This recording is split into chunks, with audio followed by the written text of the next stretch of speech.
Shalom.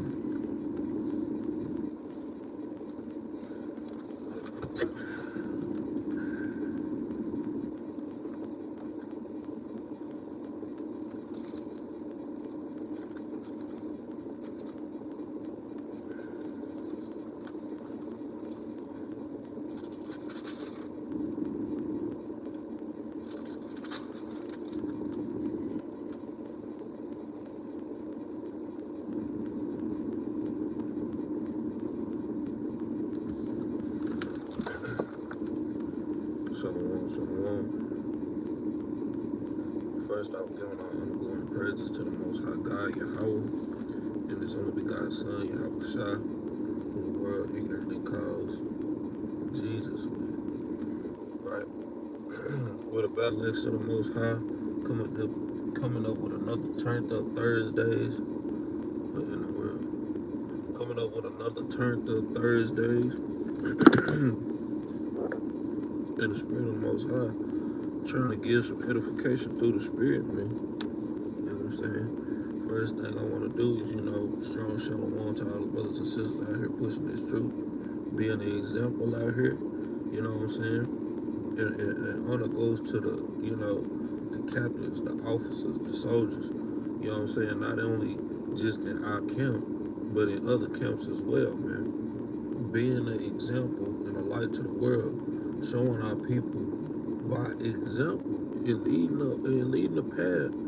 Even though that path is straight and narrow, it's like follow the leader, man. It's like playing follow the leader, man. Cause out here in this world, this all we see is wickedness. So we so accustomed and immune to this wickedness, you know what I'm saying, that we look at these things as a normal thing. But when a brother that's following the commandments of God, they come around and they start showing our people something new, which it really wasn't new. We had these commandments from the beginning. Giving our people to understand and waking our people back up into the fold, right? So all praise to the Most High for raising up these, righteous brothers, righteous sisters, helping brothers and sisters out, whenever they need it. You know what I'm saying? And we back at this thing, man. So we got a pretty long class today. How everybody been doing? Y'all know how I like to do it. How everybody week been?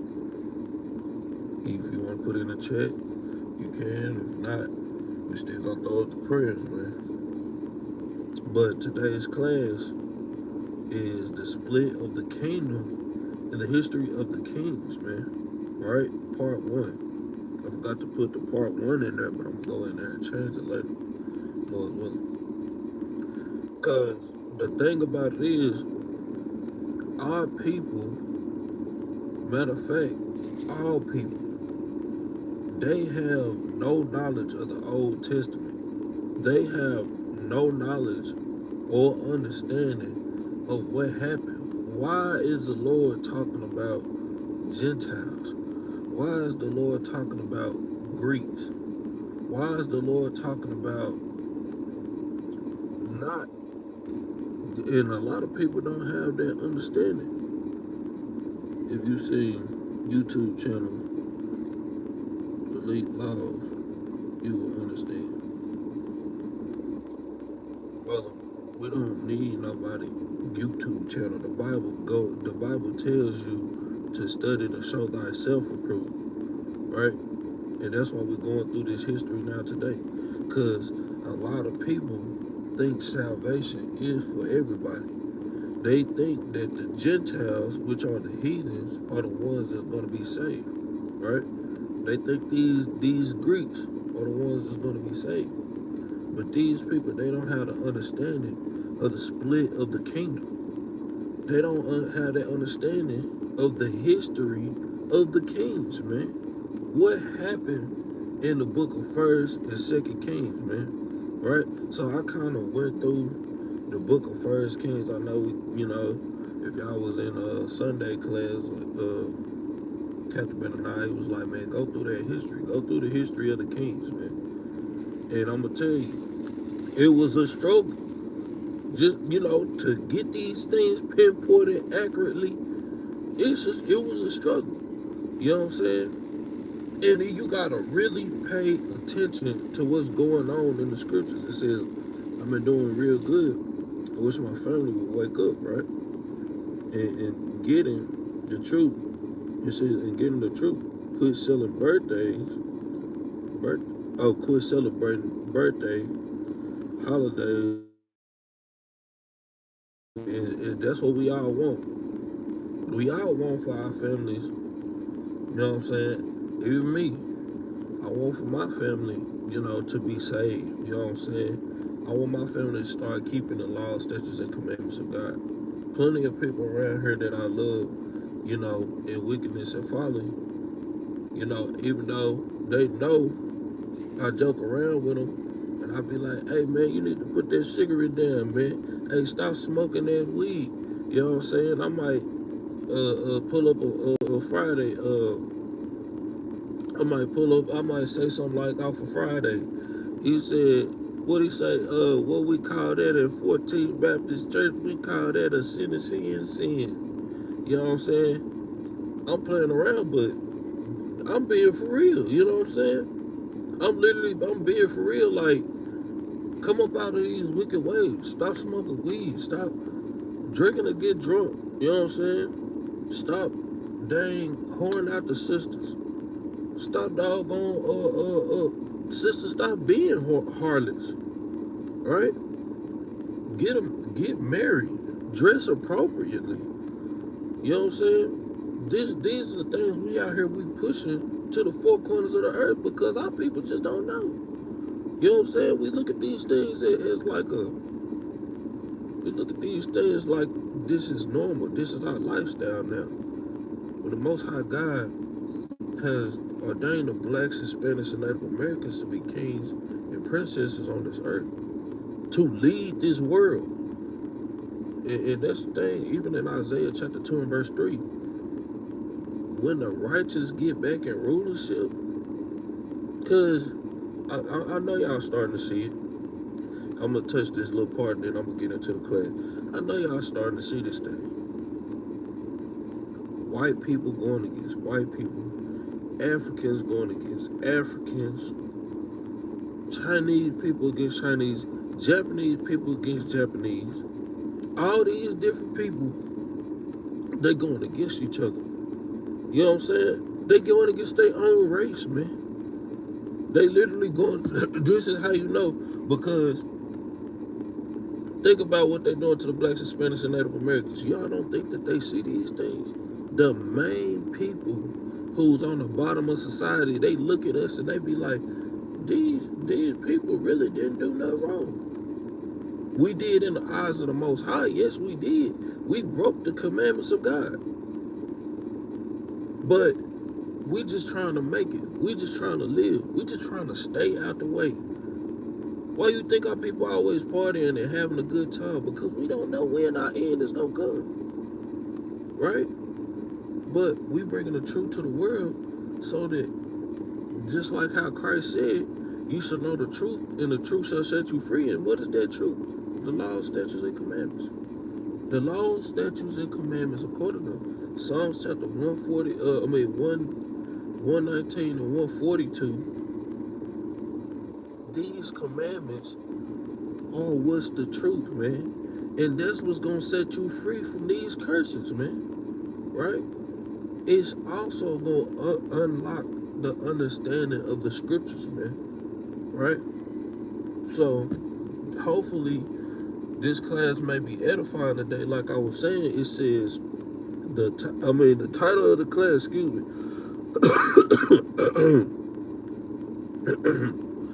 The title of the class is The Split of the Kingdom in the History of the Kings, Part 1. Right? We just gonna touch on the history of First Kings from Solomon on up, right? Our praise to the Most High says, I have my brother in the truth, but he has quit smoking weed or tar nuts. That's not really good. That's not really good to do with. God, our praise to the Most High, start smoking, man. Now keep praying and keep studying and keep fasting so these spirits don't, jump back on us. And then it says, Tamara, I love you, man. Like, what's the rest of your father, Tamara? But, let's get into it today, man. Let's go to the book of 1 Kings chapter 9 and verse 6. So this is the time where Solomon just had got done building a temple. Then in 1 Kings chapter 8, right? That's when he was saying, hey, dear Lord, don't hear their prayers unless they face their homeland, face the temple, right? Because our homeland is holy. We praying towards our homeland to the Most High, right? So that's why we always face the east, because we in America, right? We always face the east because we in the west, right? So now the Most High God is acknowledging the prayers of Solomon, right? So this is the book of 1 Kings chapter, let's start at verse 3 and then we're going to jump to 6. The book of 1 Kings chapter 9 and verse 3. And the Lord said unto him, I have heard thy prayer and thy supplication that thou hast made before me. I have hallowed this house which thou hast built, to put my name there forever. It says, excuse me, got a little cold, y'all, excuse me. And my eyes and my heart shall be there perpetually, man, right? So the Most High God's eyes was always on the kingdom, right, that Solomon had built. So that's why he said he heard our prayer. He heard Solomon's prayer. He heard his supplication, man, right? So when I want to kind of really just touch on it just a little bit. The book of 1 Kings, chapter 8 and verse 47, right? So this is why we pray facing towards the east, right? It says, yet, if they shall bethink themselves in the land, whether they will carry captives, where we carry captives over here to America. The answer is yes. It says, and repent, meaning we turn away from our sins, right? Repentance was always back then, right? The Lord was giving out grace and repentance even during the time of 1 Kings, man. It says, and make supplication unto thee in the land of them, that carried them captives, saying, we have sinned and have done perversely. We have committed wickedness. So this is what we doing. We literally praying to the Most High God, and telling them, yes, dear Lord, we sin. We have did wickedness and perverseness. That's what you see a lot of Israelites doing. Yeah, we might mess up and we might fall and stumble and stuff like that. But at the same time, that's why Proverbs chapter 24 and verse 16 literally tell us a just man falleth 7 times, right? And I don't want to put it on. I want to make sure that that's the right one.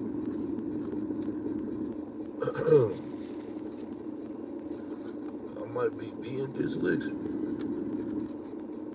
right? Yeah, the book of Proverbs chapter 24 verse 16, right? But let's read on, verse 48. And shall return unto thee with all their heart and with all their soul in the land of their enemies, which led them away captive, and pray unto thee toward their land. Pay attention, it says, and pray unto thee toward their land, which thou gavest unto their fathers, the city which thou hast chosen, and the house which I have built for thy name. Then hear their prayer and their supplication in heaven, thy dwelling place, and maintain their cause. So remember, this is only pertaining to who? The Israelites, man. When the kingdom was built, this was the prayer and supplication that the Most High God, King Solomon made to the Most High God, right? So now, when you jump over to verse 3, he said, I hear your prayers, and everything that you're saying, I'm going to allow these things to happen, right? So now let's read verse 6. The book of 1 Kings chapter 9 and verse 6. But if ye shall at all turn from following me, right, ye or your children, and will not keep my commandments and my statutes which I have set before you, and go and serve other gods and worship them. Then I will cut off Israel out of the land which I have given them. So think about it this way. Why do y'all think I pulled this? Because this is what you call a prophecy.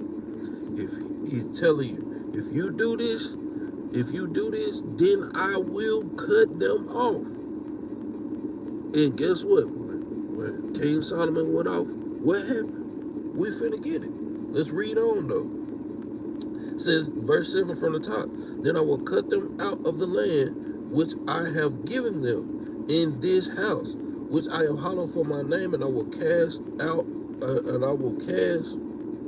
out of my sight. Shalaki. Will I cast out of my sight? And Israel shall be a proverb and a byword among all people. And this is what you see now today. We are being proverbs. All Negroes like chicken and watermelon. Hispanics like tacos and tamales. This is a proverb and a byword. The byword is being a Hispanic. The byword is being a Native Indian. The byword is being a black person or so-called African American when we don't derive from two white men, right?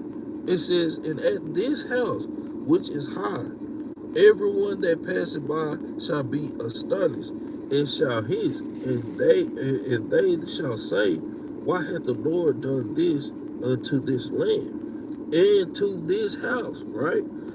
Going into the house of who? Israel. Why had the Lord destroyed this house? Right? Verse 9. It says, and they shall answer because they forsook the Lord their God. Right?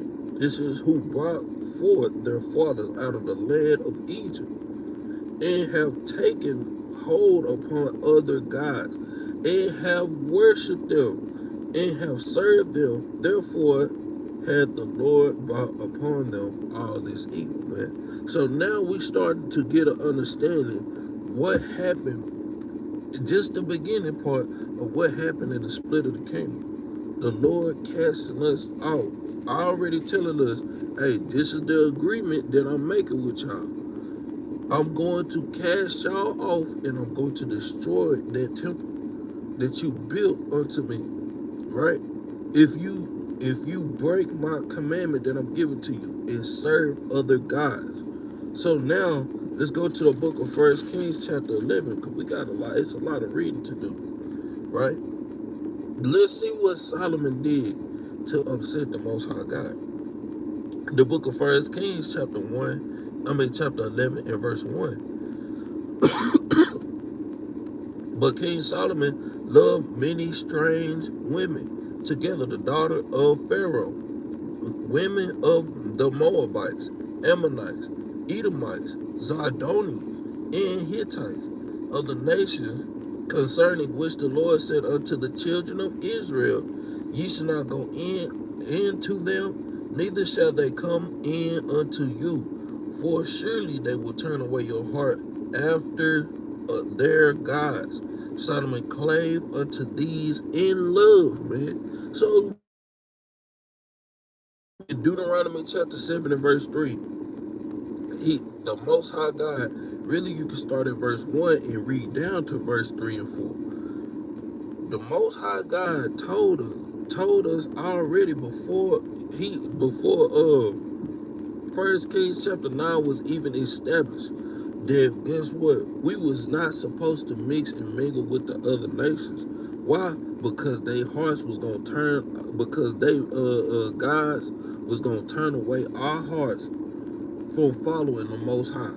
And now this is what we see Solomon going through. Let's read on verse 3. And he had 700 wives, princesses, and 300 concubines, right? And his wives turned away his heart. And Solomon is the greatest example of why we should not mix amongst the other nations, right?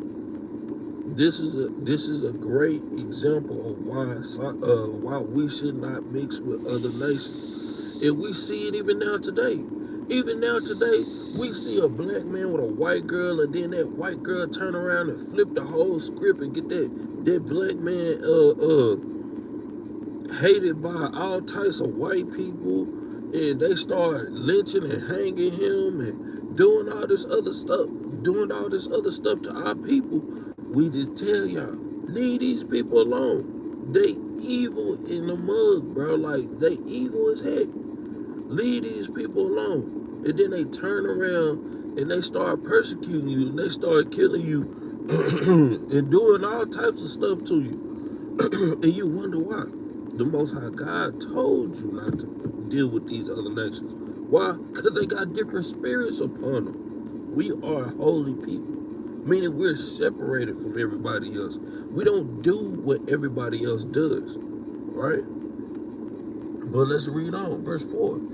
For it came to pass when Solomon was old that his wife turned away his that his wives turned away his heart after other gods, and his heart was not perfect with the Lord his God, as was the heart of David his father. Right? So now we start to see David's heart was perfect. Solomon turned from being perfect because he had the wives of the other nations. Right? And this is the example that we have in the scriptures by partaking in being with other nations, right? So let's jump down to verse 9. So the book of 1 Kings, chapter 11 and verse 9. And the Lord was angry with Solomon because his heart was turned from the Lord God of Israel, which had appeared unto him twice. Think about it. Ain't no other nation getting this type of service, man, from the Most High God. And that's what Romans chapter 9 say. The services, the covenants, the promises, all these things pertain to the children of Israel. What nation of people has seen God come from out of heaven and with the thunderings and the lightnings and the clouds and stuff like that? What nation of people has witnessed these things?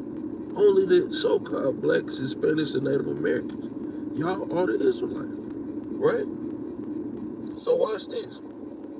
It said the Lord appeared unto Solomon twice, man. So let's read on and see what the Most High God says. 1 Kings chapter 11 and verse 10. And had commanded him concerning this thing, that he should not go after other gods. This was the main thing that that the Most High God was telling him not to do. Telling him, and remember this what we just read in 1 Kings chapter 9, in verse 6. If they went to serve other gods, he was gonna destroy the kingdom and push us out of that land, out of the land of what? Jerusalem, man. Right? The land of Israel. Right?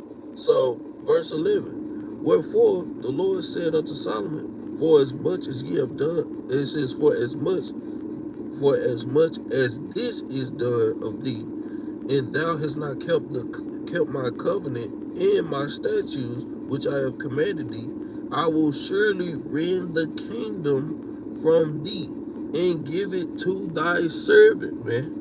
Right? Let's just pay attention. It says he's gonna rend the kingdom from Solomon and give it to one of Solomon's servants. Who do y'all think that servant is? Remember, we're gonna see later on down the line. Keep this in mind so you can have this precept later on. Notwithstanding, in the verse 12, notwithstanding in thy days I will not do it for David thy father's sake, but I will rend it out of the hand of thy son. Howbeit I will not rend away all the kingdom, but I will give one tribe to thy son for David my servant's sake, and for Jerusalem's sake, which I have chosen. Right? So the Most High God is literally telling them, hey, I'm going to rend the kingdom out of your hand, but one tribe I'm going to save for David, my servant's sake, because his heart was what? Perfect with the Most High God, right? In the eyes of the Most High, David's heart was perfect, man. And that's the point. Everybody be worried about what everybody else say instead of thinking about what the Most High God is saying, man. And a lot of times, we do these things, even if we in the truth. I do these things.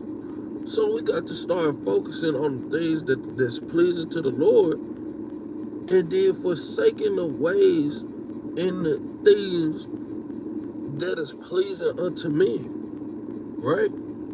And when you read on down,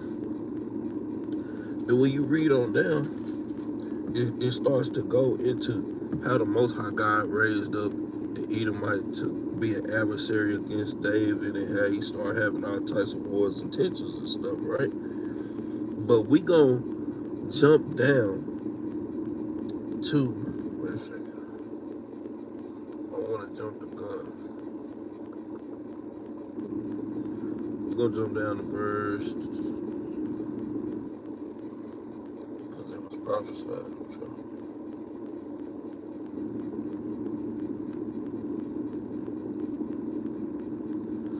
Let's jump down to verse 26. The book of 1 Kings, chapter 11, verse 26. And Jerubbaal, the son of Nebat, an Ephrathite. So think about it. This was an Ephraimite. Jerubbaal was an Ephrathite of Zereda, Solomon's servant. So this is the servant that the Most High God was raising up.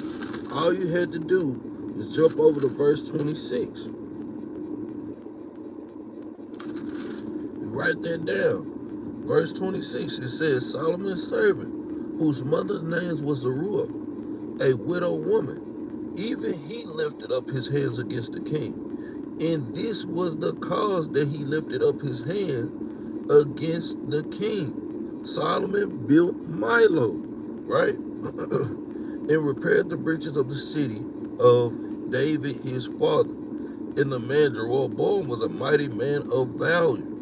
And Solomon, seeing the young man that he was industrious, he made him ruler over all the charge of the house of Joseph, right? Verse 29.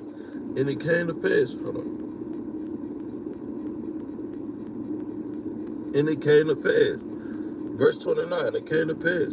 At that time, when Jerubbaal went out of Jerusalem, that the prophet Ahijah the Shilonite found him in the way, and he had clad himself with a new garment. And they two were alone in the field. And Ahijah caught the new garment that was on him and rent it into 12 pieces, man. Pay attention. Verse 30. This is the prophecy. He said he rent it into 12 pieces. Verse 31. And he said unto Jerubbaal, take thee 10 pieces, for thus saith the Lord, the God of Israel, behold, I will rend the kingdom out of the hand of Solomon, and will give 10 tribes to thee. So now we're starting to understand the prophecy that, hey, 10 tribes are going to come and follow Jerubbaal, right? Jerubbaal, however you say that much. I always butcher his name like that. But Jerubbaal, right? And he's gonna give 10 tribes to Jerubbaal. And remember what he said he was gonna do with the other tribes. We're finna read on. Verse 32. It says, but he shall have one tribe for my servant David's sake, and for Jerusalem's sake, the city of which I have chosen out of all the tribes of Israel, man. And that city was and that tribe was the tribe of Judah, man. Right? So watch this.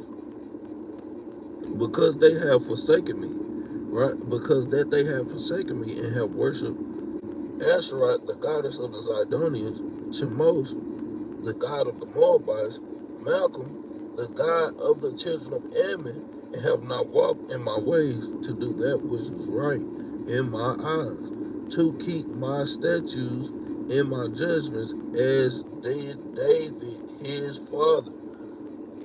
So now we see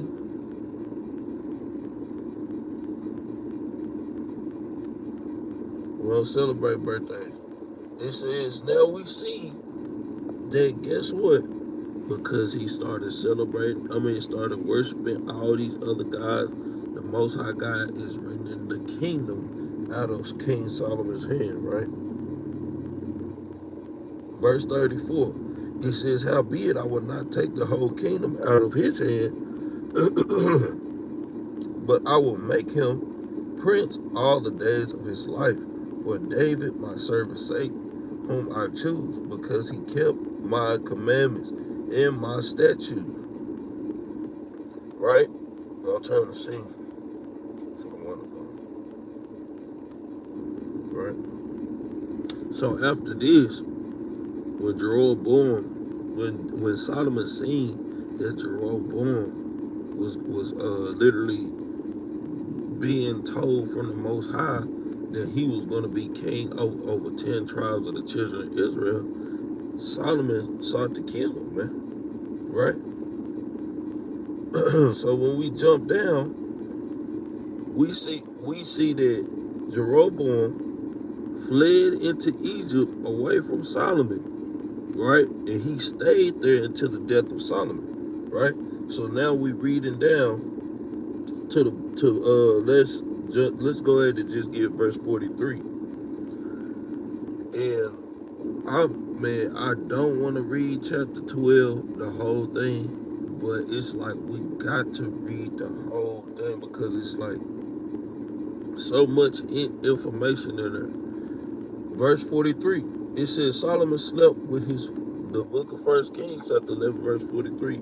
It says, and Solomon slept with his fathers and was buried in the city of David, his father, in Rehoboam, who his son reigned in his stead, right? So this ain't Jerubbaal. This is Rehoboam, the son of Solomon. So now we see it's a distinctive between Jerubbaal and Rehoboam. How we know? Jerubbaal, he was a northern kingdom Israelite, right? Verse 43, Rehoboam was the son of Solomon. He was a southern kingdom Israelite. Y'all make sure y'all write these things down. Put northern on top in verse 26 when it talks about Jerubbaal, put northern kingdom. And on verse 43, underline Rehoboam, put southern kingdom. Right? So now when we get to the book of 1 Kings, chapter 12 and verse 1, right? I want to kind of skip through it. But all this is important to know because the simple fact is explaining how the split of the kingdom, the division of the kingdom was, right? So I ain't gonna really do too much talking. I'm gonna do a whole lot of reading. The book of 1 Kings, chapter 12, chapter 12 and verse 1. And Rehoboam went to Shechem, for all Israel would come to Shechem to make him king, right? And it came to pass when Jerubbaal, the son of Nebat, who was yet in Egypt, heard of it, for he was fleeing from the presence of King Solomon, and Jerubbaal dwelt in Egypt, that they sent and called him. And Jerubbaal and all the congregation of Israel came and spake unto Rehoboam, saying, thy father made our yoke grievous. Now therefore make thou the grievous service of thy father and his heavy yoke which he had put upon us lighter, and we will serve thee. And this, I believe, it was going into taxes at the time, right? And he said unto them, depart yet for 3 days, then come again to me. And the people departed. And the God dang it.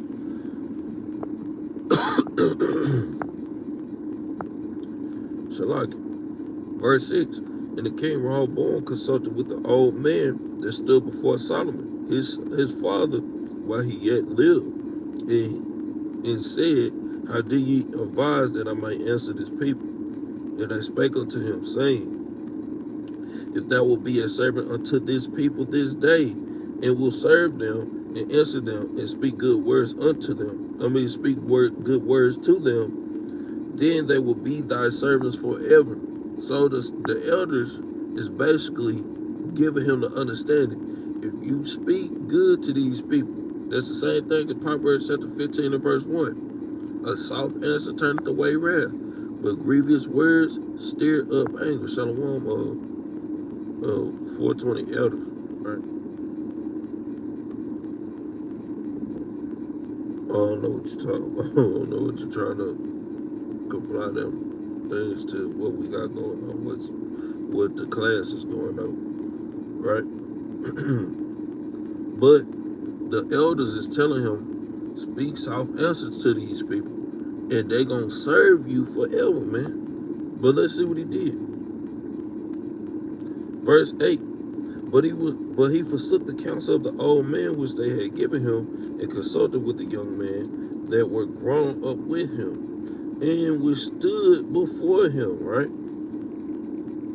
So he would, instead of taking the counsel from the elders, he went to somebody that grew up with him, right? And he said unto them, what counsel give ye that we may answer this people who have spoken to me, saying, make the yoke which thy father did put upon us lighter? And the young man that was grown up with him spake unto him, saying, thus shalt thou speak unto this people that spake unto thee, saying, thy father made our yoke heavy, but make thou it lighter unto us.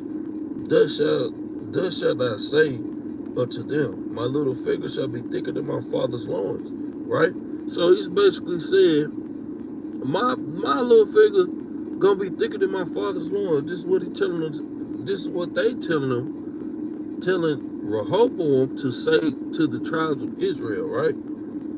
It says, and now, whereas my father did lay you with a heavy yoke, I will add to your yoke. My father had chastised you with whips, but I will chastise you with scorpions, man.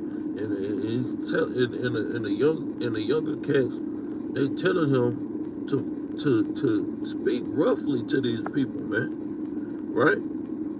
He's telling them, they telling Rehoboam, make they yoke more grievous, right?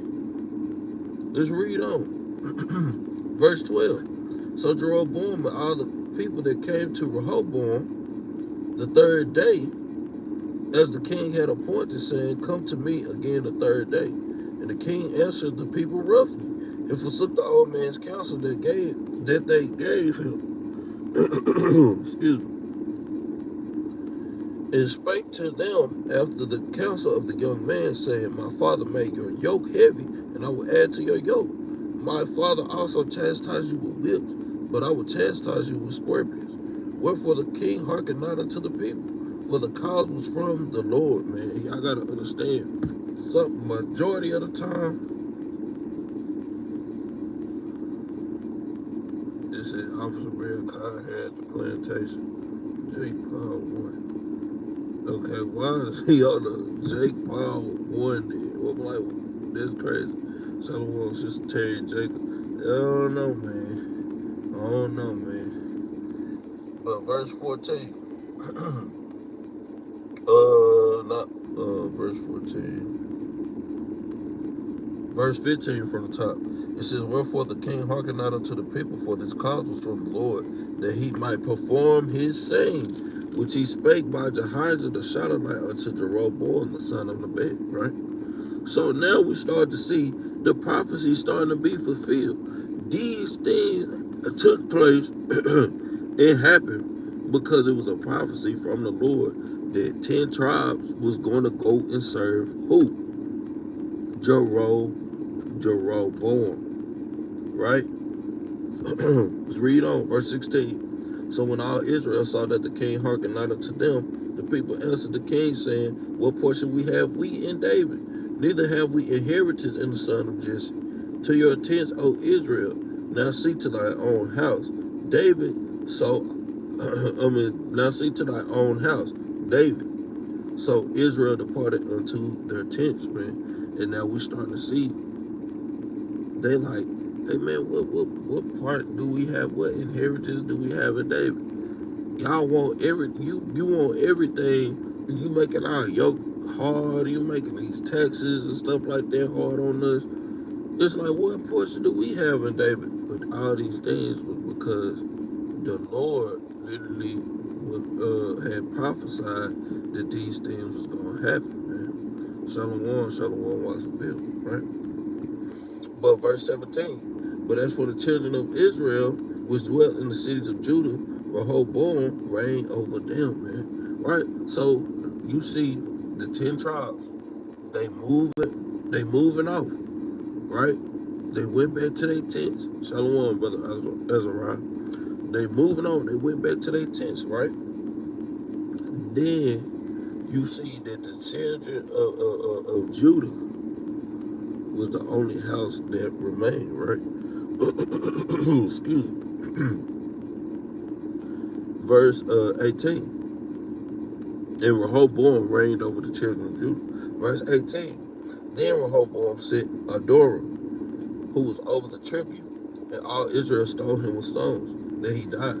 Therefore King Rehoboam made speed to get him up to his chariots to flee to Jerusalem. So now Rehoboam is scared, right? It says, so Israel rebelled against the house of David unto this day. So he sent Adoram to the children of Israel, and the children of Israel stoned them with stones. This how you know. This how you know there was rebelling from Rehoboam. Remember, he is a southern kingdom king, man, right? And it's finna get into how Jeroboam became a northern kingdom king. Pay attention. It says, and it came to pass when all Israel heard that Jeroboam was come again, that they sent and called him, verse 20, that they sent and called him unto the congregation and made him king over all Israel. There was none that followed the house of David, but the tribe of Judah only, right? The word of the Lord did not go out void. When he made that prophecy that one tribe was going to come and serve who? The house of David. It was not lying. Right? Verse 21. And Rehoboam was come to Jerusalem. He assembled all the house of Judah with the tribe of Benjamin and 180,000 chosen men, which were warriors, right? To fight against the house of Israel, to bring the kingdom again to Rehoboam, the son of Solomon, man. So now we see that Rehoboam, he's starting to, Rehoboam, he's starting to bring the southern kingdom tribe, which is Judah and Benjamin, together to go to war against the 10 tribes, right? Which was the northern kingdom tribes. But pay attention, verse 22 is the point. But the word of the Lord came unto Shemaiah, the son of God, the man of God, saying, speak unto Rehoboam, the son of Solomon, king of Judah, unto all the house of Judah and Benjamin, and to the remnant of the people, saying, thus saith the Lord, ye shall not go up, right, nor fight against your brethren, the children of Israel. Now you starting to see the split. Now pay attention. Now you're starting to see the split. He's talking to Judah and Benjamin, the people of Judah and Benjamin. Now he's saying that, guess what? Israel is that who? That northern tribe. Now is a split. You're not going to go up against your brethren, the children of Israel, right? Return every man to his house. Well, this thing is from me. They hearken therefore unto the word of the Lord, right? In return to depart according to the word of the Lord, man, right? So now we starting to see the split right then and there. You can box that thing. I say right here at from 20 on down to 24, you can put the beginning of the split.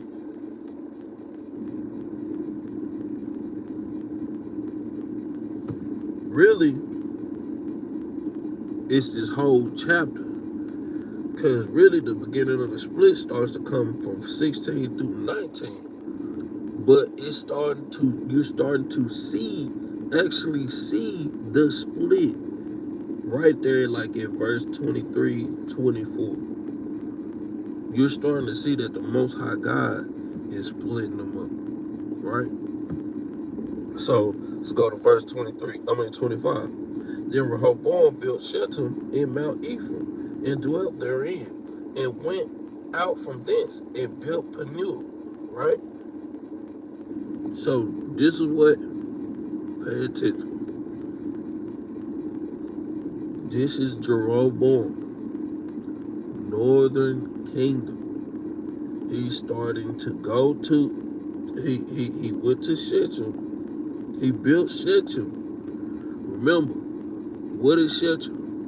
Where did Shechem come from? Shechem came from the book of 1 Kings chapter 11 and verse...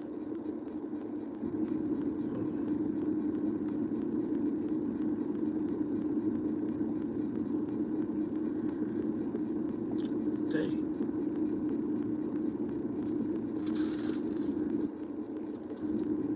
I just had that book. Built Shechem in Mount Ephraim. I had just said that book.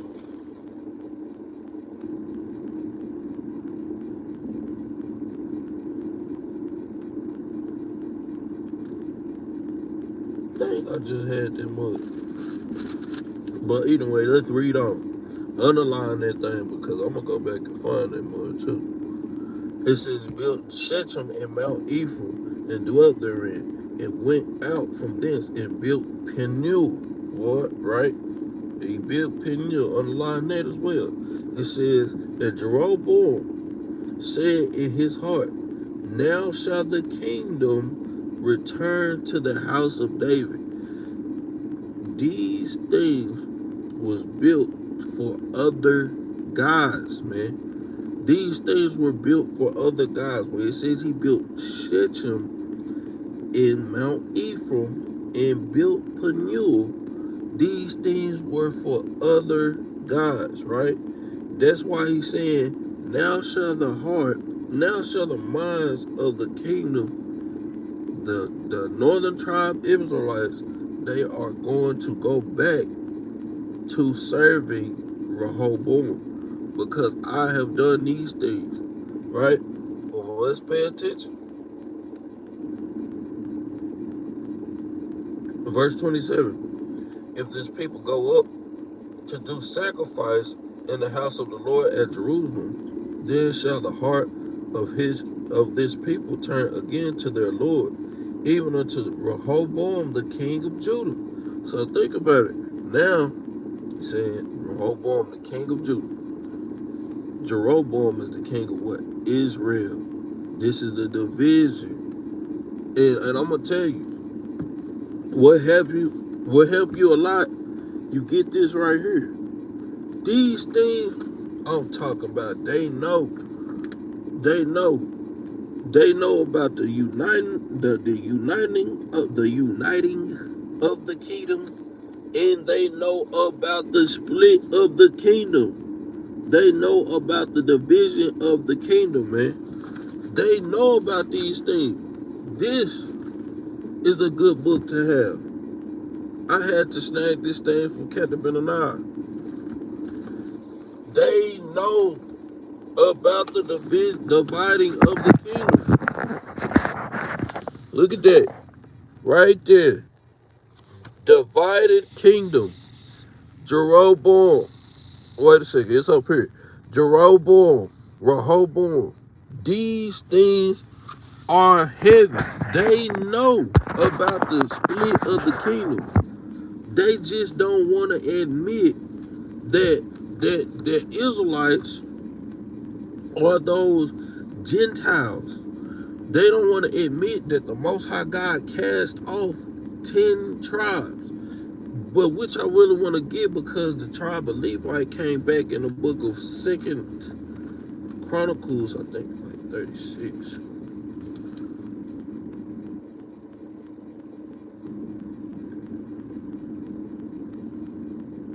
I'm gonna find that mud too. I thought I had it on here. I guess I did.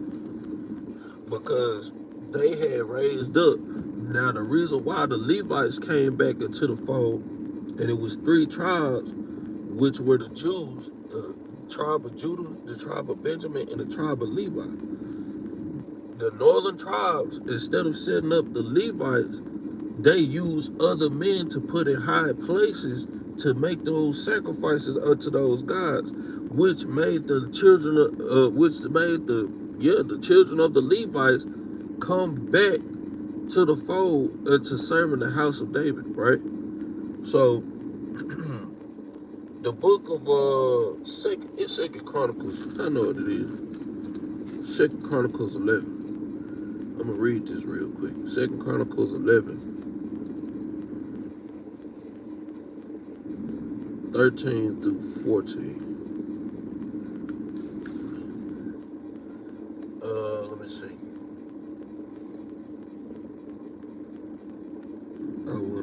You wanna start at like,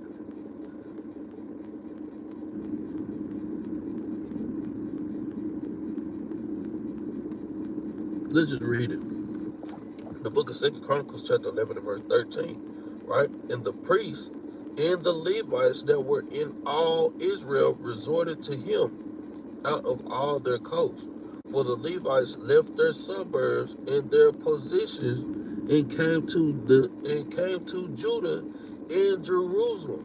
For Jerubbaal and his sons had cast them off from executing the priest's office unto the Lord. Right? So you start to see, when you read through that chapter, you start to see Jerubbaal and them, they start making other people the the Levitical priesthood only belong to the Levites, but they start making other people basically priests over those sacrifices and stuff, when the sacrificial part of the law was only supposed to belong to the Levites. The Levites was the only people that was supposed to make the sacrifices. So that's what made them come back into the fold during the time of Jerubbaal in them, right? So now we're gonna read on. Let's go back to the book, 1 Kings chapter 12 and verse 28. So now we're seeing that Jerubbaal, he making sacrifices, he making and built an altar to these other gods, man. And he's thinking in his heart that he's going to persuade the people to go back to the southern kingdom tribes, right? And go and serve the house of David. Go and serve Rehoboam, right? But that was not so. Let's read on the book of 1 Kings chapter 12, verse 28. Whereupon the king took counsel and made 2 calves of gold. This is the same thing that happened back in Exodus chapter 31, where Aaron made 2 calves of gold. So let's pay attention. It says, and made 2 calves of gold and said unto them, is it too much for you to go up to Jerusalem? Behold thy gods, O Israel, which brought thee up out of the land of Egypt. So now we're starting to see the same repetitive thing happen from Aaron to who? Now, Jerubbaal, right? Verse 29. And he set the one in Bethel, and the other he put in Dan. And this thing became a sin, for the people went to worship before the one, even unto Dan, man. Right?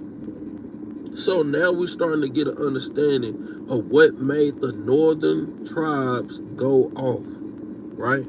Verse 31. And he made an house of high places, and made priests of the lowest of the people, which were not of the sons of Levi.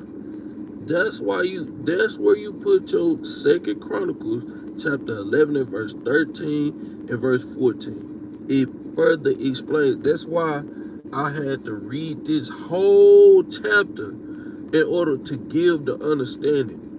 That's why I was like, this particular part, you have to read the whole thing in order to get the understanding of what's going on at that time. Verse 32, right?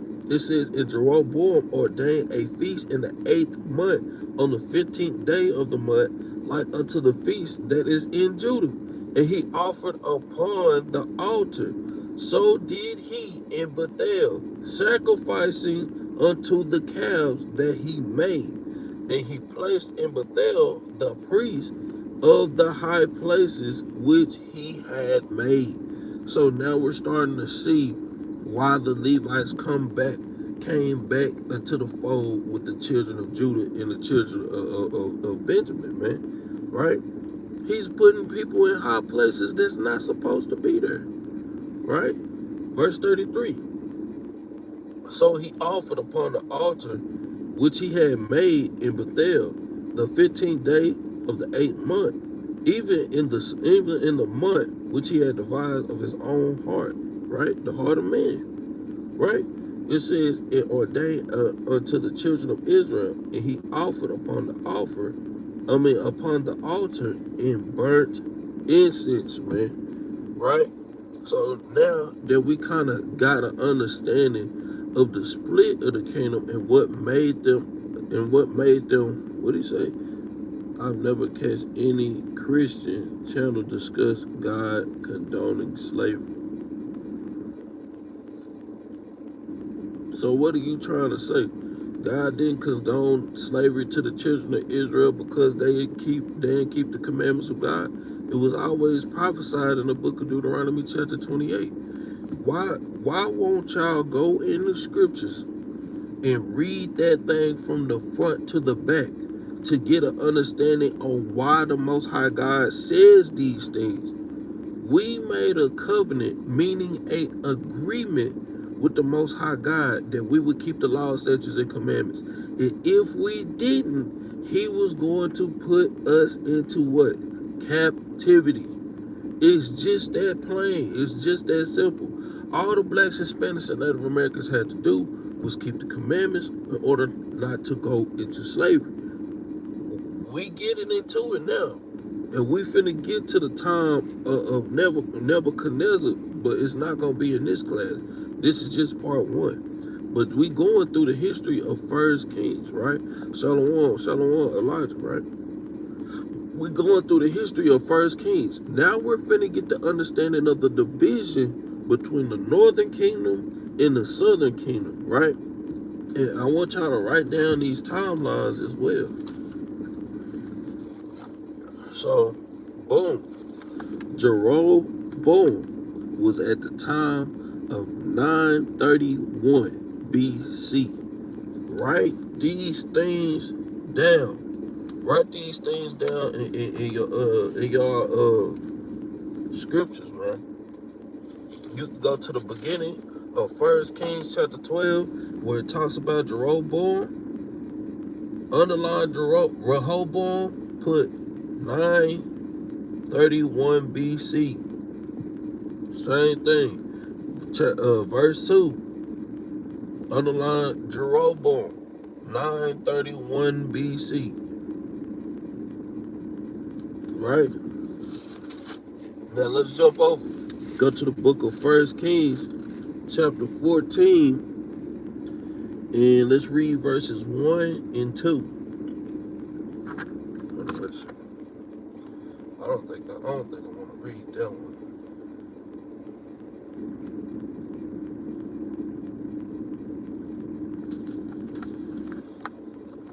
It's just basically saying that this is the time when Jerubbaal fell sick, and Ahijah, his son, was finna get ready to reign in his stead. Now, I wanted to pull that one, which I'm going to jump over to verse 31. Right? This was given a... So, basically at that time, I don't want to read that whole thing. So, basically at that time, Rehoboam, right? Rehoboam, he was falling sick at that time. Hold on, matter of fact, I think I might have to, because,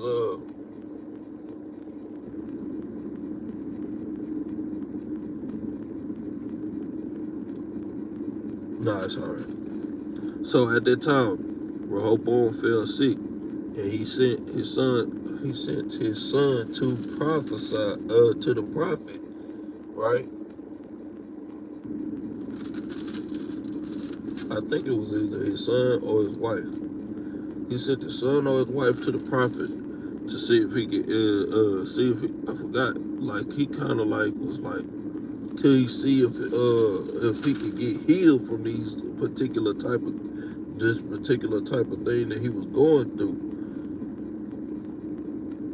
I just went through a whole lot trying to remember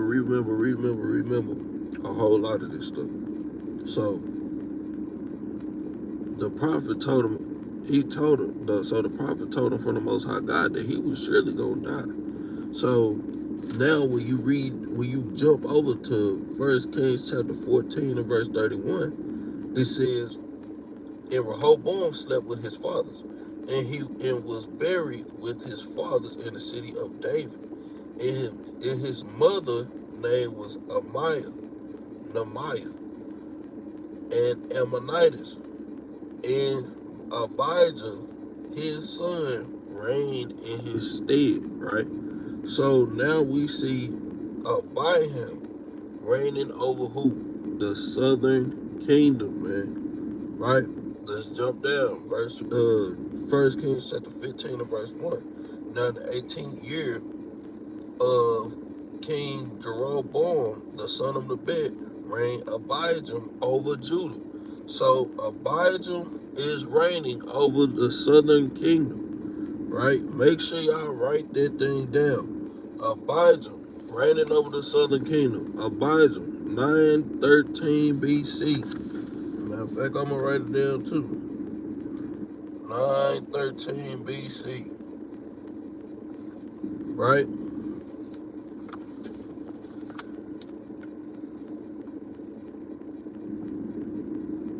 He was reigning during the same time as Jerubbaal. Now let's read down. 3 years reigned he in Jerusalem, and his mother's name was Maacchiah, the daughter of Absalom. And he walked in all the sins of his father, which he had done before him. And his heart was not perfect with the Lord his God, as the heart of David his father, right? Nevertheless, for David's sake, did the Lord his God give him a lamp in Jerusalem to set upon his son after him to establish Jerusalem, because David did that which was right in the eyes of the Lord, and turned not aside from anything that he commanded him all the days of his life, save only in the matter of Uriah the Hittite. So now we're starting to see that what David was a perfect man. He turned not aside from all the things that he commanded him, besides the thing that happened with Uriah the Hittite's wife, right? So now we get Abijah. He was the ruler at that time, during the time of Jeroboam as well, the king over the southern tribes, right? But he did that which was wicked in the eyes of the Most High, right? So now we're going to jump down to 8. The book of 1 Kings chapter 8 and chapter 15 and verse 8. And Abijam slept with his fathers, and they buried him in the city of David. And Asa, his son, reigned in his stead. And in the 20th year of Jerubbaal, king of Israel, reigned Asa over Judah. So now we see that Asa is reigning over Judah, which is 911 BC. Right there, right there. 911 BC, right? Asa reigning over the southern kingdom. Put the southern kingdom up there so you can get an understanding of the division between the northern kingdom and the southern kingdom, man. Right? So now, let's jump over. 1 Kings chapter 15 and verse 24. Right? And Asa slept with his fathers, right? And was buried with his fathers, right? In the city of David, his father. And Jehoshaphat, his son, reigned in his stead. So we still talking about the southern kingdom. Jehoshaphat was 873 BC, right? And Adad, the son of Jerubbaal, the northern kingdom, began to reign over Israel in the 2nd year of Asa, king of Judah, and reigned over Israel 2 years. Write down verse 25, northern kingdom. Make sure y'all write down northern kingdom. Nadab, 910 BC.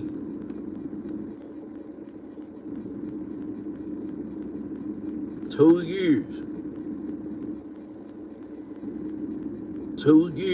The 2nd years after Asa started reigning. 2 years. When did Asa started reigning? Asa started reigning in 911. Right? Now 210. Right? Let's go to the book. 1 Kings 15 and 28.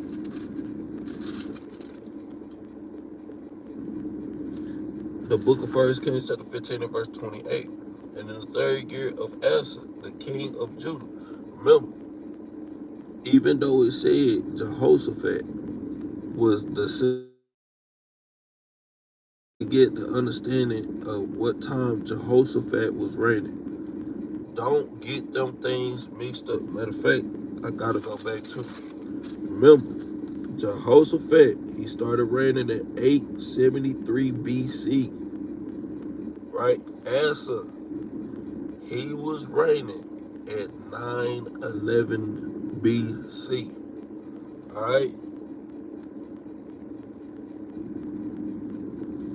Make sure you write it right above that. These are the times that they was reigning. Right?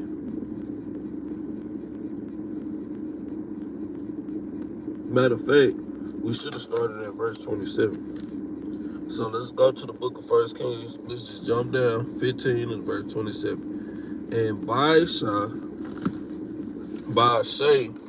the son of Ahijah, of the house of Issachar, this is how you know this the northern kingdom, conspired against him. Right? So Abijah put 909 BC. Right? All praise to the Most High. So Abijah, 909 BC. Right? It said Abijah smote him at Gibeon, which belonged to the Philistines. For Nadab and all Israel laid siege on Gibeon. Even the 3rd year of Asa, king of Judah, did Baasha slay him, it reigned in his stead. So Baasha, think about this. I hope brothers and sisters do not get, swindled by this thing. So let's pay attention. Who was reigning at this time? We see that Nadab was reigning, right? But the son of Ahijah, Baasha, who is Ahijah? Let's go back. Ahijah, hold on, verse 14. Ahijah was that prophet, but he couldn't see. I don't want y'all brothers. I just don't want y'all to get kind of caught up with that thing, right? So Nadab was slain by who? Nadab was slain by Baasha, right? Nadab was slain by Baasha, and Baasha started to reign in his stead. Baasha was during the time of 909. Keep writing that thing down. BC, verse 29. Let's see. Because this is a prophecy too. Verse 29. And it came to pass when he reigned, they smote all the house of Jerubbaal. He left not to Jerubbaal any that breathed until he had destroyed him, according to the saying of the Lord, which he spake by his servant Ahijah the Shilonite. Right? Remember, for Jerubbaal going off and getting the other northern tribe Israelites to sin, the Most High God said that he was gonna kill off his whole house, man. Right? We gotta pay attention, because these are things that we get. Think about Bishop T.D. Jakes. They're not teaching our people to keep the commandments of God. Let's say, for instance, we plant the seed in a brother or sister to keep the commandments. What you think is gonna happen? If they come and they tell them, man, you ain't gotta keep the commandments, and they show them these little scriptures but don't have the understanding on those scriptures, the Most High could cut your whole house off, man. The Lord was not playing, man. This was prophesied in the book of 1 Kings chapter 14 and verse 9, so y'all can read it, write it down right there. But I'm not gonna read this thing though, right? But we're gonna read this. Let's jump to 1 Kings chapter 15 and verse 33, right? The start of about 32. The book of 1 Kings chapter 15 and verse 32. And there was war between Asa and Baasha, the king of Israel, all the days of their life. All their days. In the 3rd year of Asa, king of Judah, began Baasha to reign. So that was 909. Asa was reigning at what time? Asa was reigning at what time?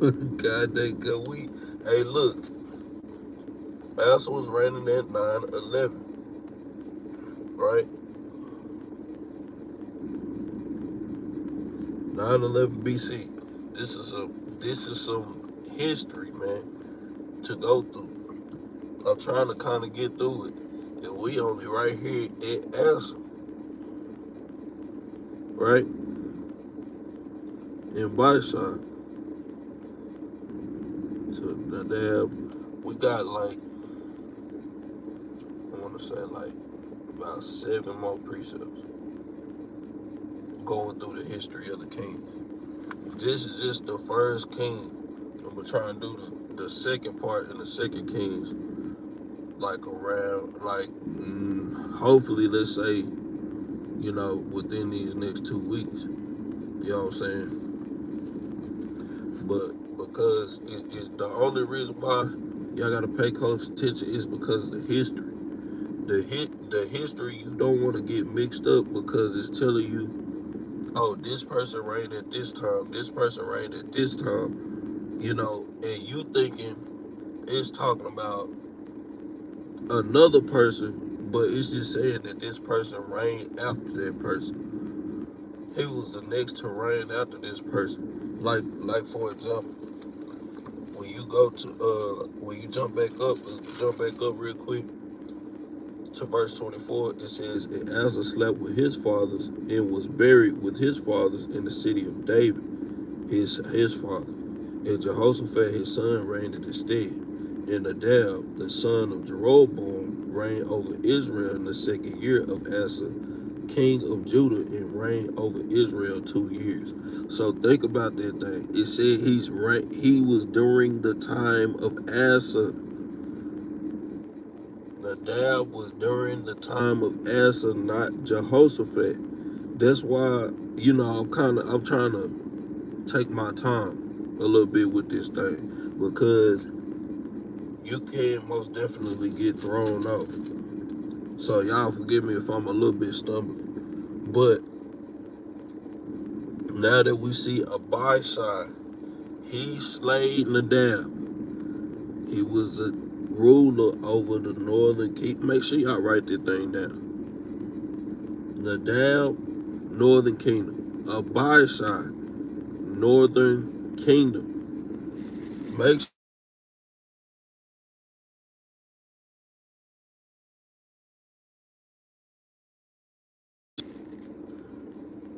Shalaki. Let me know if y'all can hear me. Somebody was trying to call me. But make sure y'all put northern kingdom. Asa put southern kingdom. Asa, south. Abishai, north. Nadab, north. Make sure y'all putting these things down because y'all could Jehoshaphat put south, the southern kingdom, right? So let's go to the book of 1 Kings chapter 16 and verse number 6. We're going back into the northern kingdom.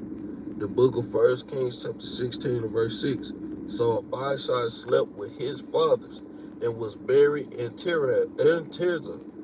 And Eli, his son, reigned in his stead. So Abishai, he was from the tribe of what? Issachar.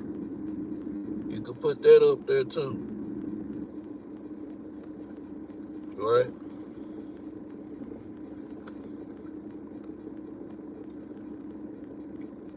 And I really want to, but y'all got to go in there and read this thing for yourself, because I really wanted to. How they was being wicked, the northern tribes, they was being wicked, man. That's why they was only ruling like 2 or 3 years at a time sometimes. They was being wicked, they was worshiping other gods, and the Most High God was killing them off. And killing off their houses, man, right? Because they was not learning from their mistakes. This is why the Most High God eventually cast the northern tribes off, because they kept celebrating, they kept worshiping after other gods. And this is the key. Those are the key points. Those are literally the key points to understanding why the northern tribes was cast out. Why does the book of Hosea chapter 1 and verse 10 say what it said, when the same place where they was saying they was not a people they shall be called the children of God. Now you're starting to understand why Christ came. He came to depart the sins of the children of Israel, not for everybody, right? So now, since we at verse 6, right? I'm trying to see if I want to read down. Let's read down. The book of First Kings chapter 16, verse 6. So Abishai, tribe of Issachar, slept with his fathers and was buried in Tirzah. And Eli, his son, reigned in his stead over the northern kingdom. Eli, what time was Eli? 886, right? Make sure y'all put that 886 BC, right? It says, the Most High is the same yesterday, today, and forever. He is. It's playing upon tables, man. That's what that is. In Malachi, I was gonna say Michael. And Malachi, I'm a God that I change not, man. Well, you gonna have to prove that, because if everybody can be, if salvation, matter of fact, I want to ask you a question, and I want to see if you're gonna get it right. What is the definition of salvation? What's the definition of need grace? What is define salvation? With the scriptures. What scriptures tell you exactly what salvation is? Right? So let's read on. Verse 7. And also by the hand of the prophet Jehu, the son of Hananiah, came the word of the Lord against Baasha and against his house, even for all the evil that he did in the sight of the Lord, Shalaki, in provoking him to anger with the work of his hands, in being like the house of Jerubbaal, and because he killed him, right? In the 20th and 6th year of Asa, king of Judah, began Eli 886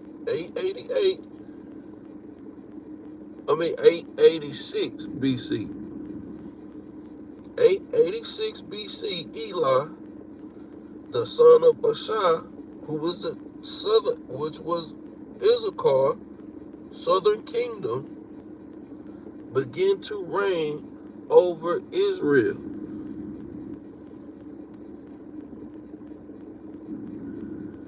I said, what did the Bible say salvation is? There you go, right there. Straight poison TV.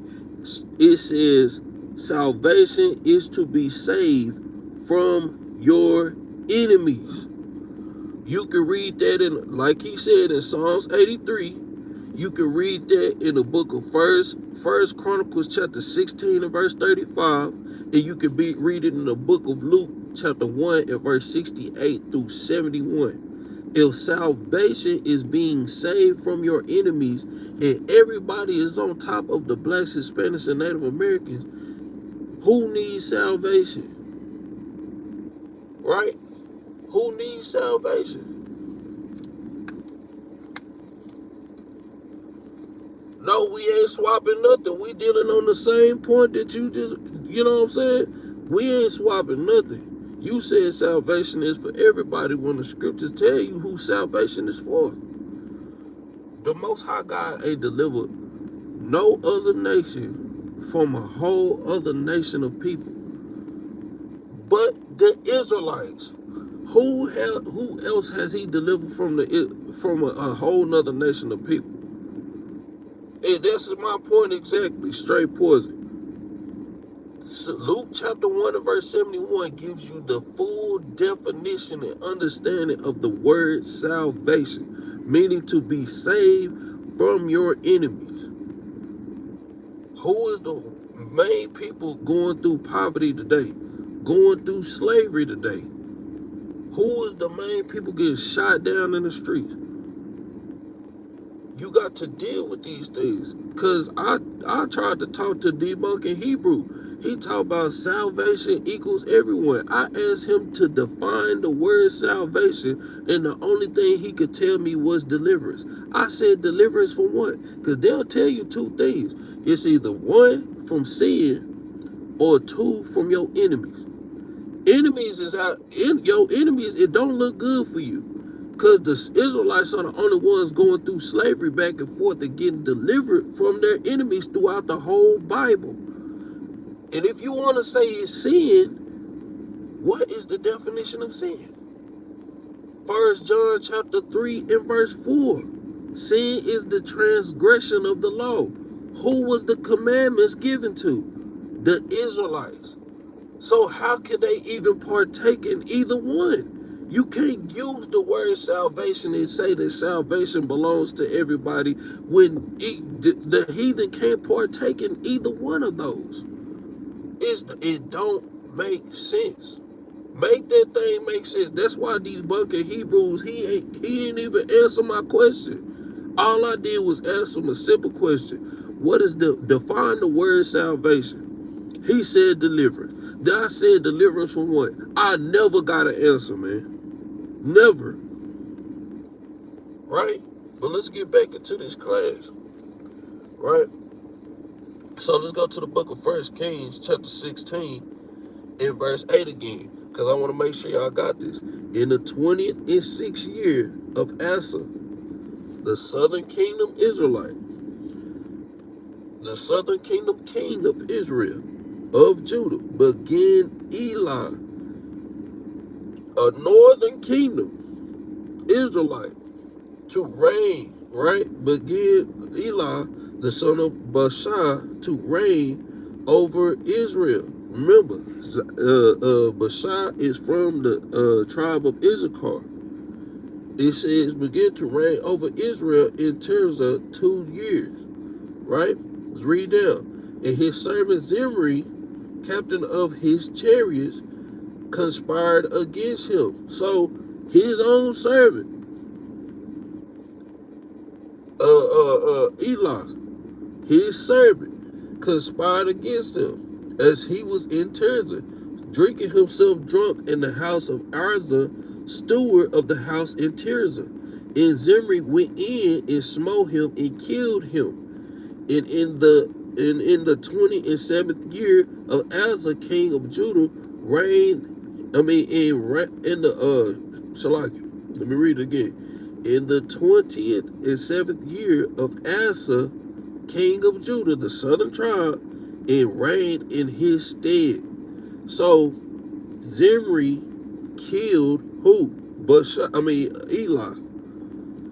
Let's get the time frame. 885 BC. Zimri was the king over the northern tribe at 885 BC.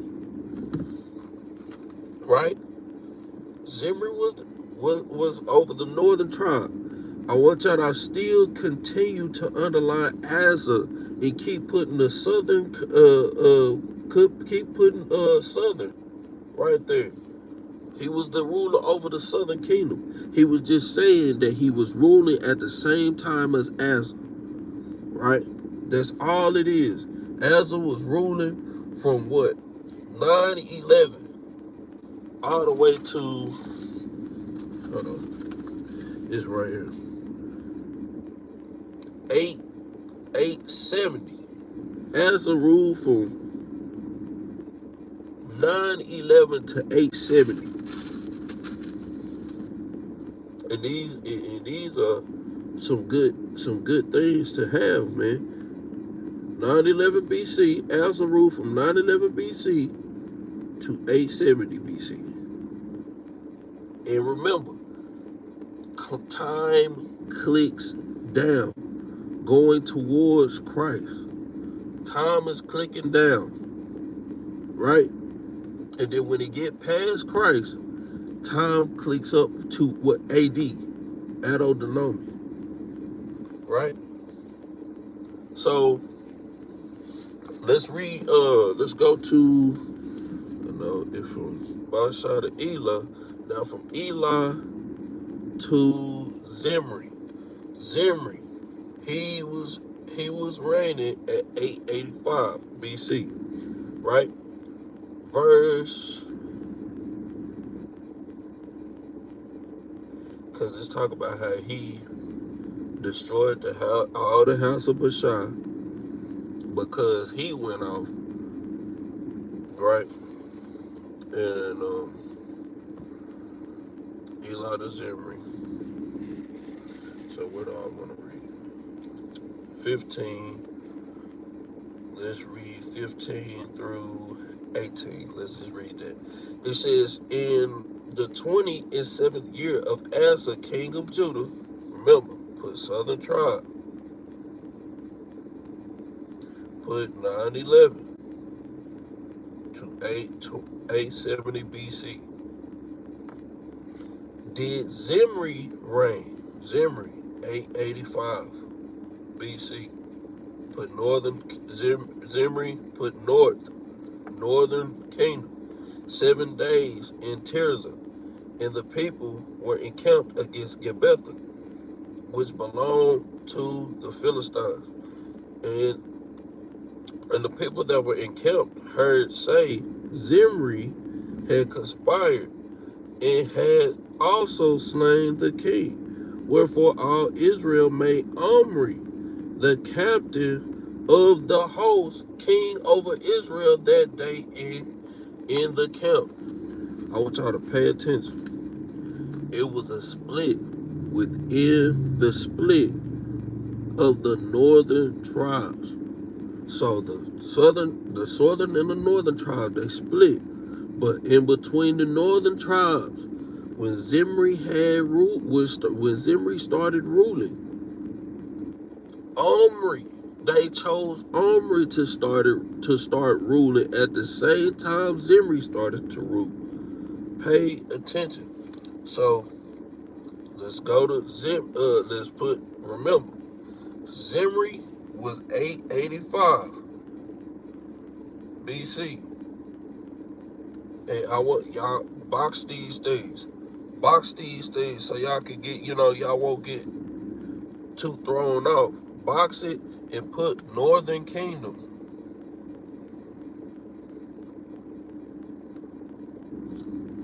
Right? So they made Omri captain. Right? So let's get what time he started to reign, which was at the same exact time, 885 BC.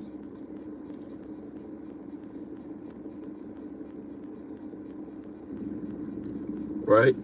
Verse 17, and Omri went up from Gibbethon, and all Israel with him, and they besieged Tirzah. And it came to pass, when Zimri saw that the city was taken, that he went into the palace of the king's house, and burnt the king's house over him with fire, and he died, man. And he died, right? So now we seeing Zimri dying. So instead of them choosing Zimri, who was chosen? Omri, right? Make sure y'all put above Zimri 885 BC. Let's jump down to verse 21, right?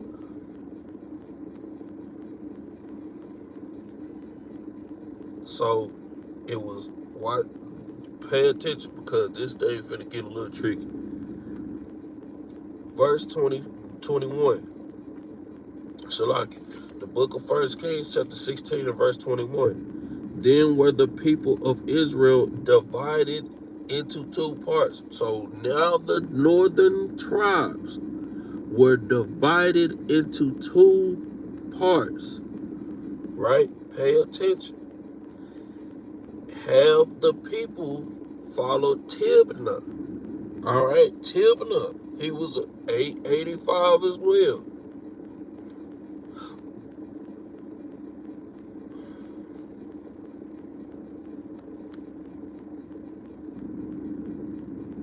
Make sure y'all write these things down. Tibnah was at 885 as well, right? Half the people followed Tibnah, the son of Ganath, to make him king, and half followed Omri. He was at 885 as well. They both northern tribes.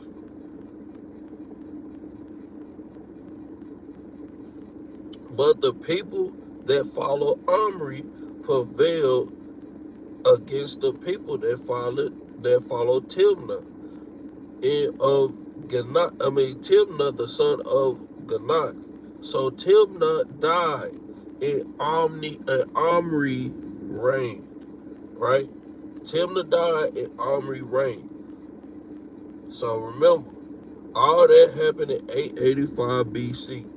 We still talking about the northern tribe, right? So verse 23, in the 31st year of Asa, king of Judah, that's the southern kingdom. The southern kingdom king, right? Y'all can put that 911 to 870 BC. Began Omri to reign over Israel 12 years. Reign over Israel 12 years. 6 years reigned he in Tirzah, right? Make sure y'all underline Omri and put Northern Kingdom. This remind me of, I heard a rumor from the Lord that the ambassador was sent among the heathen. Ambassador was sent among the heathen. You might have to pull that thing up for me. You said an ambassador was sent among the heathen. I'm trying to figure out what you're talking about. I'm on a whole different page. I'm on a whole other level. That I'm zoned in right now. Shalaki. But verse 23. No, verse 24. Cause I think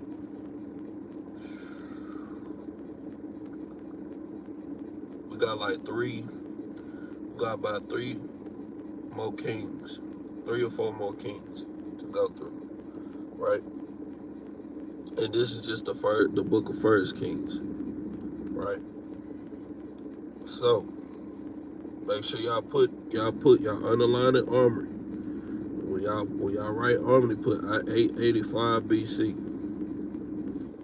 right?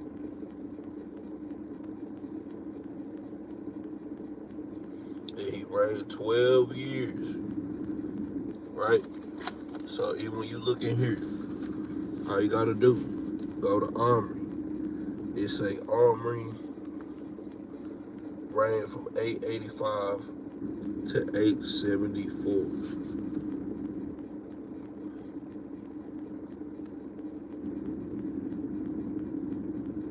BC. Right? I say get this one. I say get this make y'all get this Rose book of Bible charts and map timelines, right? Make sure y'all get this one because it'll tell you from what Pacific time they reigned, right? And I got this one, the insert, because it tell you exactly where the chapters is. You put them things together, make sure they lined up and they filter through the scriptures, right? So let's go to 25. Let's go to verse 25, right? But Omri the book of 1 Kings chapter 16 and verse 25. But Omri wrought evil in the eyes of the Lord and did worse than all that were done. And did worse than all that were before him, for he walked in the way of Jerubbaal the son of Nebat, and in his sin wherewith he made Israel to sin, to provoke the Lord God of Israel to anger with their vanities, man. So remember, majority of the northern kingdom tribes followed after the sins of Jerubbaal. So this is what made the Most High God upset and made him angry, following and going after other gods, man. Right? So make sure y'all putting Omri what? 885 to what?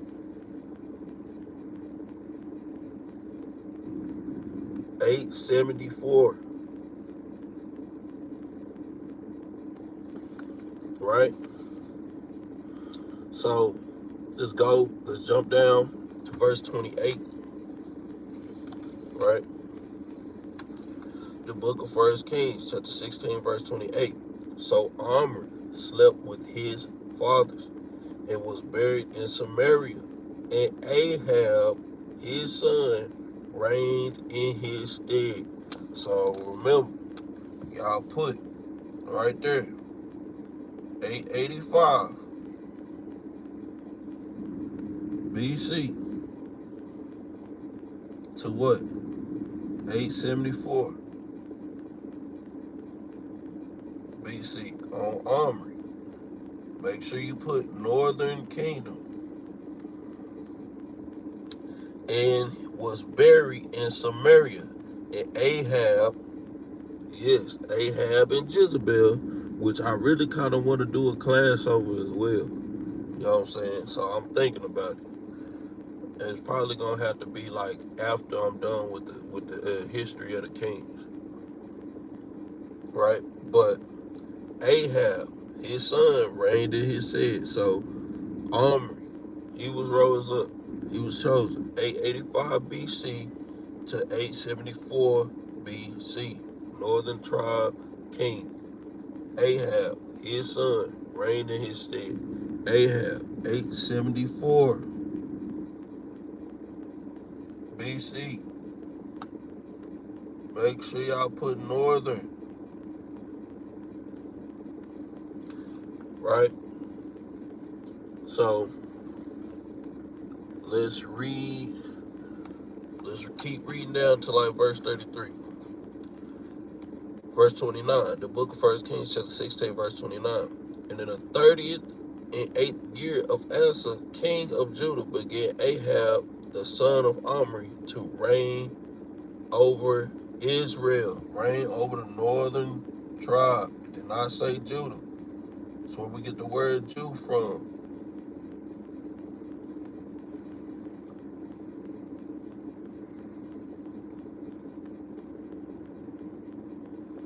Matter of fact, I'm pull that early because he didn't die till like 1 Kings chapter 22. Shalaki. I'm thinking about 2 Chronicles chapter 18, about 18. Right. So let's go ahead and get with Ahab. Ahab reigned from 874 to 853. So Ahab reigned from 874 to 853 BC.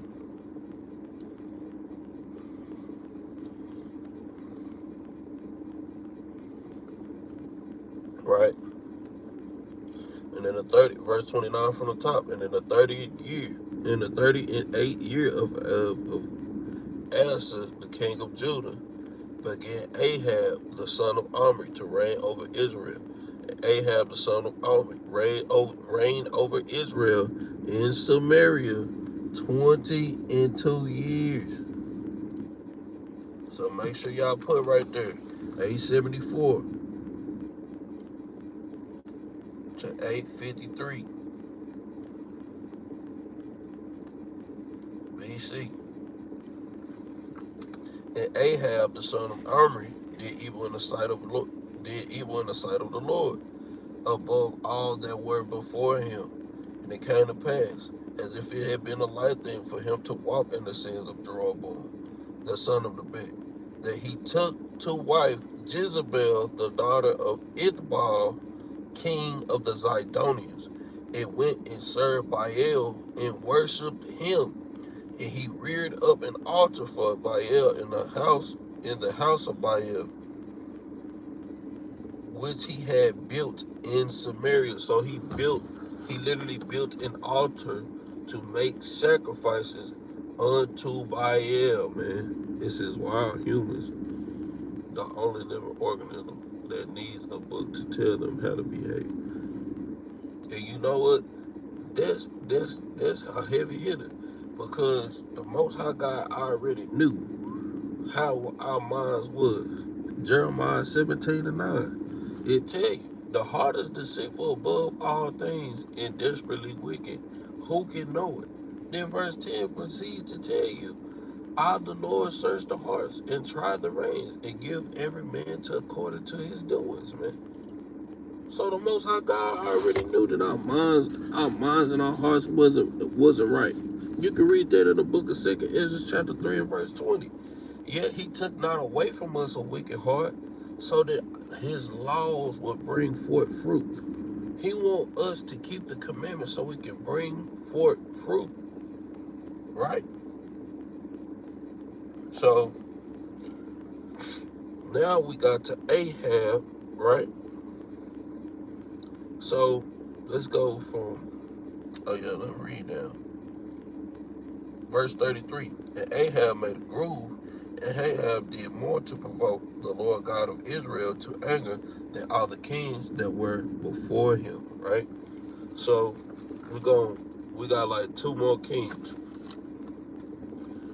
Let's go to the book of 1 Kings chapter 22, and let's start at verse 40, right? And Ahab slept with his fathers, right? So Ahab, remember, put northern kingdom. The book of 1 Kings chapter 22 and verse 40, northern kingdom. 874 to 853 BC. Slept with his fathers. And Ahijah, his son, reigned in his stead. Don't forget that. Ahijah, 853.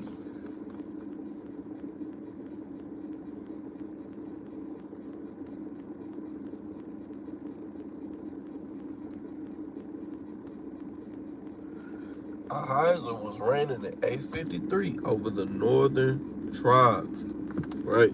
Let's get where it ended. Let's get where his ended at.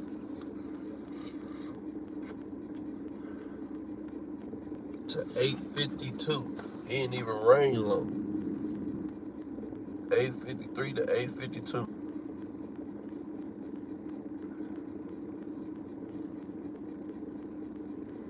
Right? Verse 41. And Jehoshaphat, the son of Asa, began to reign over Judah the 4th year. This is why I told y'all. Of Ahab, the king of Israel. This is why I told y'all. Pay attention. It's talking about Jehoshaphat now. He reigned the 4th year of Ahab the king, meaning they reigned at the same time. Right? So Jehoshaphat is over the southern kingdom. Put southern kingdom Jehoshaphat. Put southern kingdom right above it. And we're going to get that thing. Jehoshaphat, 873 BC.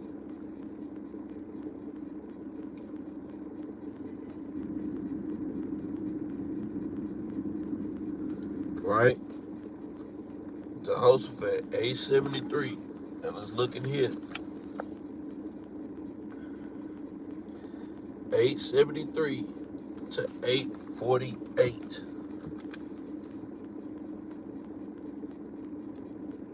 BC over the southern kingdom, right? Now let's jump over real quick to verse 50. The book of 1 Kings chapter 22 verse 50. And Jehoshaphat slept with his fathers and was buried with his fathers in the city of David, his fathers, and Jeroboam, his son, reigned in his stead. So above Jehoshaphat, remember, 873 to 848 BC. Now Jeroboam, right? Jeroboam, if that's how you spell it, if that's how you say it. Jeroboam or Joram reigned in 853 over the southern kingdom. Make sure y'all put in southern kingdom. 853 BC. We're gonna get what time he stopped raining.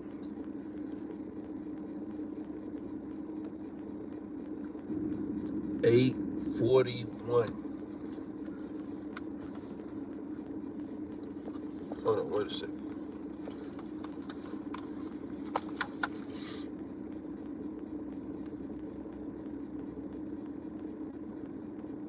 (853 to 841)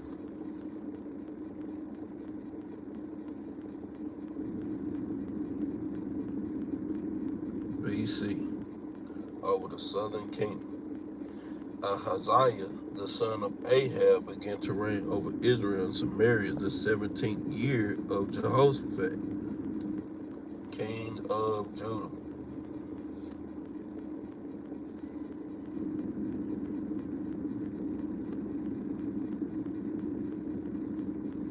What did we just put for Ahaziah? 853 to 852.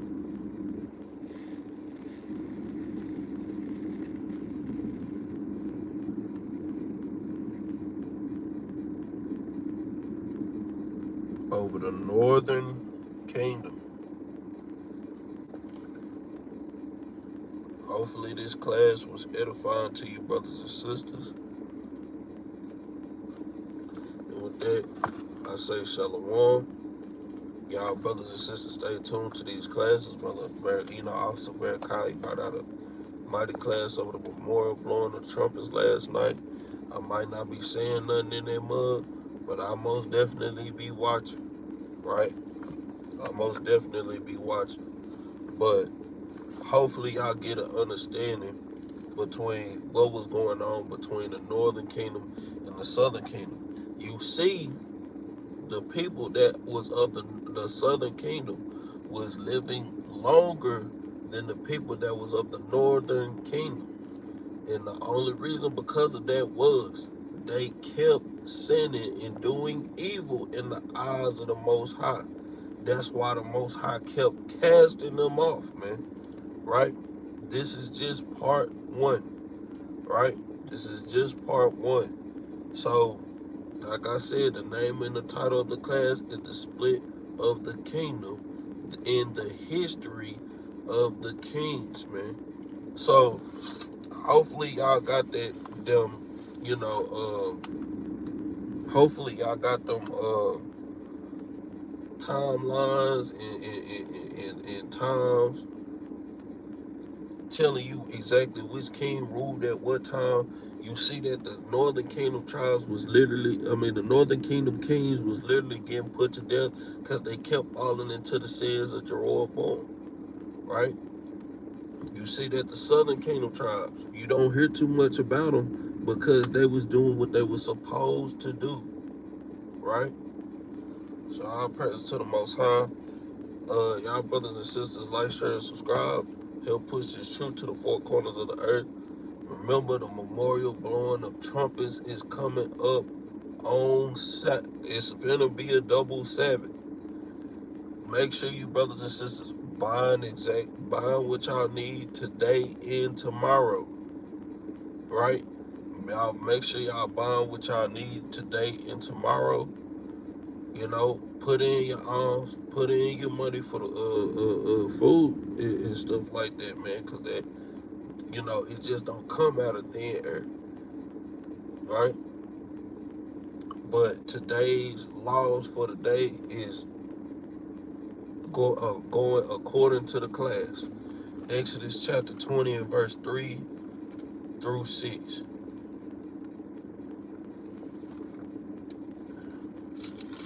Because this is the thing that the northern tribe Israelites was going off by, right? This is the book of Exodus chapter 20 and verse 3. Thou shalt have no other gods before me. Thou shalt not make unto thee any graven image or any likeness of anything that is above, that is in heaven above, or that is in the earth beneath, or that is in the water under the earth.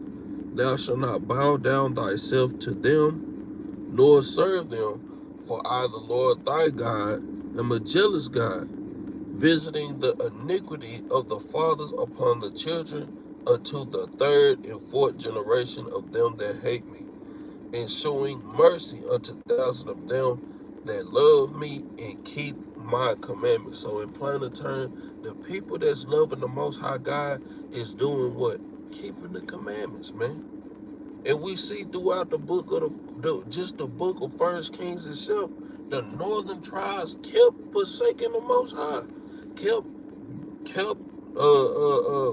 making graven images, worshiping other gods. Doing this is literally like the first commandment that he gave to us while Moses was out there at Mount Sinai, right?